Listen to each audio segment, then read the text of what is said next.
понял.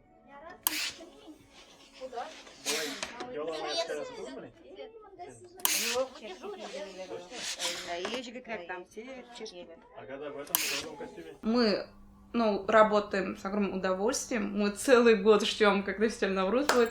И Навруз — это для нас, вот, для будущих актеров, это хороший пример. Мы видим, как другие театры работают, они представляют свою страну, и как они общаются между собой.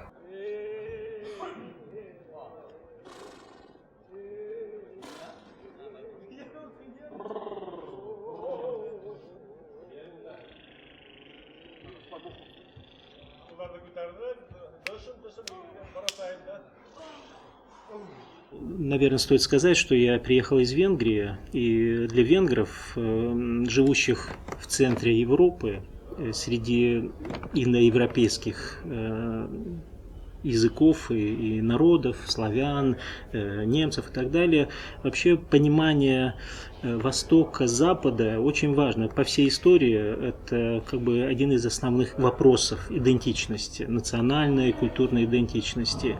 И я должен сказать, я первый раз участвую, то есть первый раз вижу и нахожусь на таком фестивале, где вот именно не европейские, а вот именно какие-то вот национальные черты очень выпукло, очень подчеркнуто проявляются, несмотря на то, что, конечно, на основе европейского или материала, или классического материала, но я вижу особый язык, который характерен именно для тех народов.